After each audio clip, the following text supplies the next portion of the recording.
Hello, listeners. This is Janine and Kristen from Henrico Casa. You are listening to our podcast, Vigilant Voices. Living life every day. Hi, everyone, and welcome back to Vigilant Voices, Henrico Casa's podcast. Yep, and that's CASA, standing for Court-Appointed Special Advocates. We speak up for children's well-being in the courtroom, in the child welfare system, and beyond. And that includes on the air with you, listener. But we do this because we want to know more about the challenges facing children and families so that we can ensure no child faces continued abuse, neglect, or trauma. Yes, and as we talk about all of this when we're together, abuse and neglect can take so many forms. Mm-hmm. We say that a lot. There's so many causes. No family situation is the same as another family's. Right. But many times abuse or neglect result from, what I'll call like a kind of misguided attempt at discipline. Yeah, I think that's fair. I mean, we see impulsive reactions to a situation. An adult is frustrated and then uses too much force, or withholding something that really is ultimately a need from a child, but they're trying to make a point, and it's just not a good, a good way to act. To approach it, right. And I mean, those are all real life examples that we see for sure. And we also see parents and caregivers who kind of lack an understanding of maybe what appropriate discipline or correction looks like. Like maybe they never saw it themselves. Yeah. And then I think, children grow, and that means they are growing through different ages and stages. And so sometimes it might be just a true lack of understanding of those different ages and stages of child development. Right. Like what is a reasonable expectation of this child? Right. And we saw that in the CASA case story I wanted to share today. Mm-hmm. This is the story of Cammie, a young girl who was living in a foster home because her father was incarcerated and her mother was mentally ill and needing residential care. So Cammie was on her own, moved into foster care, and was described as prone to tantrums.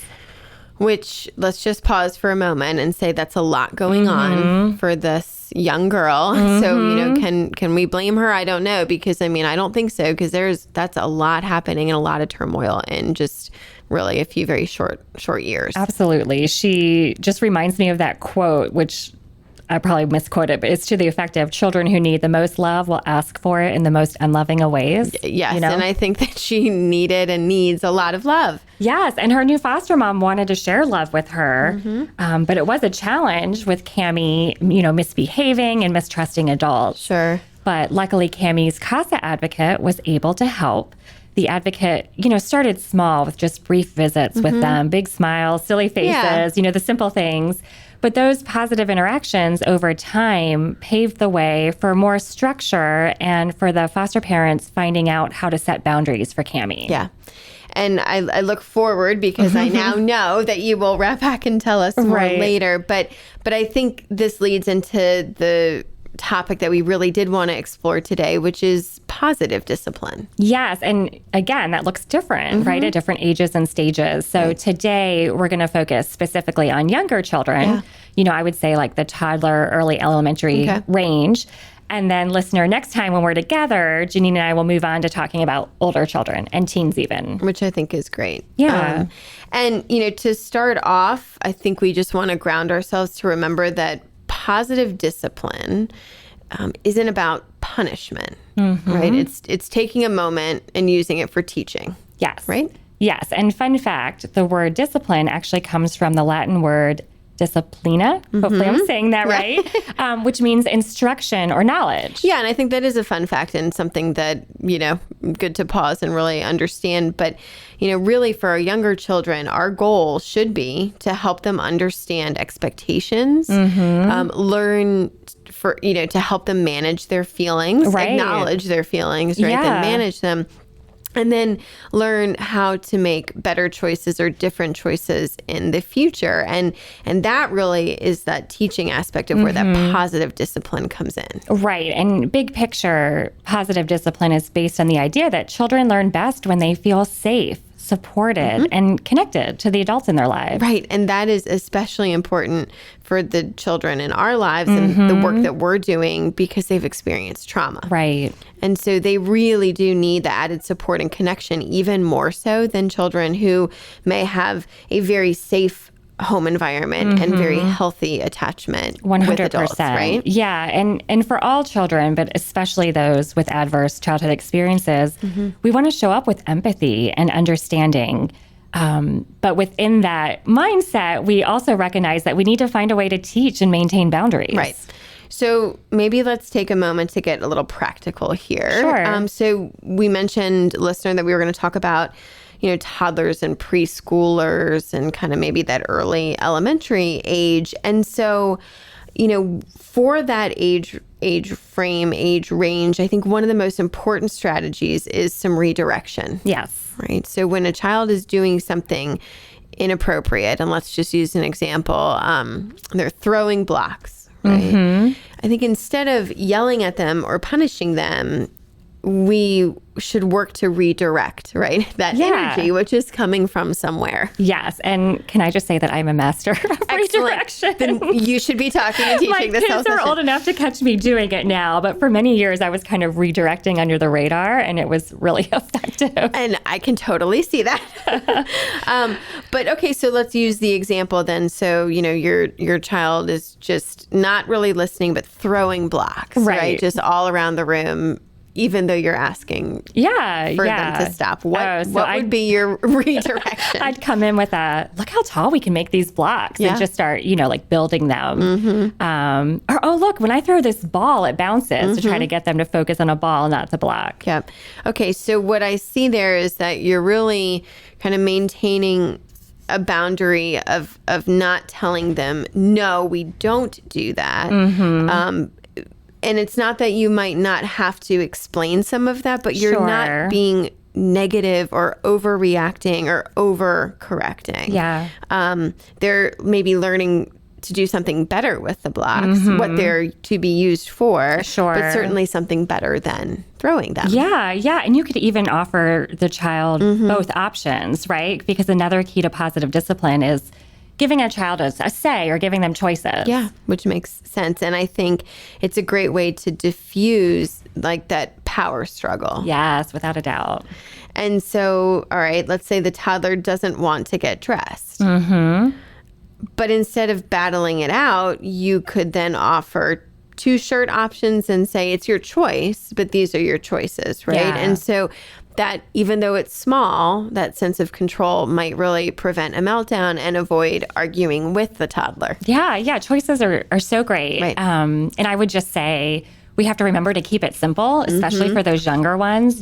Open-ended choices might be way too much for them. Right. And, real talk, there's going to be situations where redirection or choices just don't quite work. Of course. Right. Yeah. I mean, the child needs to take a break, have a timeout, calm down, learn a lesson, right? But what we're going to call it instead of a timeout is a time in. Right. It's similar to a timeout, but in my mind, it's more powerful. And I think this is really important for children with traumatic backgrounds. So instead of isolating that child who may already feel alone, invite them to sit with you, mindful, right? Take deep breaths, talk through what happened. Young kids are still learning to understand their emotions and especially then manage those big emotions. And so our job should be to help them co-regulate. Yeah, because I think sometimes we just assume children will pick up on how to manage their emotions, but they won't. Like they actually need to be taught that and they need to learn those skills. And it needs to be modeled by us as the adults in their life. Right. And then praise and encouragement is something that also needs to be taught and modeled as well. Oh, yeah. They're so important. When you think about how much like direction and instruction and a correction a child needs, right, just to keep them safe and on the right track, it can feel like we're always disciplining. Yeah. But we need to balance that out so that when we're teaching, we're also offering a lot of encouragement. Yeah. And I think we've learned sort of over the years that when you're encouraging, it's really good to be specific. Yes. So instead of just saying a generic, good job, you could be more intentional and specific and say, I saw how you shared your toy with your friend. That was lovely and very kind. I'm proud of you. Right? Yeah, that kind of feedback really reinforces the behavior we want to see. Because you told them. Right? Yes, it's so specific. And it helps kids start to internalize like what you value and what you're wanting them to do. Right. And as we talk about with everything related to children and child development, consistency is really key. Always. So children thrive on routine, clear expectations. I mean, when rules change all the time, schedules change all the time, it's very confusing and can be really actually quite stressful. Yeah. And we all need to remember that young children's behavior is often driven by like their development, not necessarily defiance. I think our mind goes to defiance. But like a toddler who hits or screams isn't trying to be bad. They maybe just don't have the tools yet to even express themselves. Exactly. And again, very much so for our kids who've experienced pretty significant abuse, neglect, or trauma. Right. Which really then brings us back to Cammie's story, because I really don't think that she is wanting to act badly or wants to be, quote unquote, bad. So maybe you can share a little bit more about whether or not Cammie learned to express herself. Yeah. So Cammie's CASA advocate kind of spent some time talking with the foster parents and really coaching them on how to maintain boundaries, but also how to build trust and how to stay positive for Cammie, because it's easy to get so frustrated when a child's misbehaving. Yes. But staying positive can go a long way. And sometimes those things can seem like they work against one another. Right. Like, okay, how am I supposed to stay firm and sort of teach a lesson of sorts, but then also be positive? Right. It feels like this challenge. Right. But hopefully the ideas that we talked about today can help. You know, if we're intentional, we can discipline in a positive way. And I know Cammie's advocate says that Cammie now has structure in her life. Yeah. And that has brought stability, which has kind of opened a door to her receiving the love that she was wanting, right? And her bad behaviors are getting far and fewer in between, you know? And things are actually going so well that it looks like Cammie's foster parents may adopt her. And that's fantastic, because then that means that permanency, right? So she's learned, you know, to work within these different, more structured, positive environments. And so that permanency would help her even more. Yes, without a doubt. Okay, so big picture, let's kind of sum up what we've talked about today. Okay, so I think we would say that as safe adults in children's lives, we should see our job as to guide them. Sure. Right? Not to punish them. We certainly want to teach them, but not control them. And then that goes back to that whole concept of, if we use positive discipline, we can build trust. And that's really the foundation for healthy development. Yeah, that's a great synopsis, Excellent. Janine. Thank you. So for our call to action today, listeners, we're going to ask you to check out a link that I'm going to put in our show notes.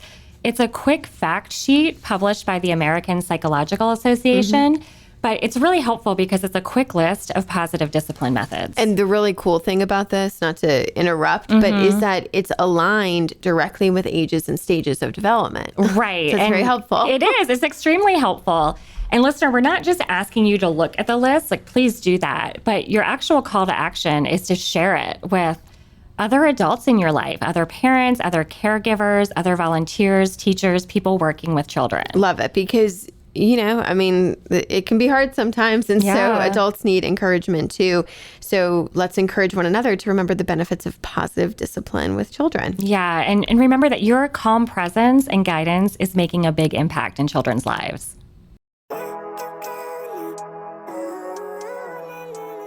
Thank you for listening to Vigilant Voices, Henrico Casa's podcast. We have a vision for all children to live in safe, healthy homes. You can help us make that happen. Tell a friend about our podcast and find us on social media. I believe in the better days.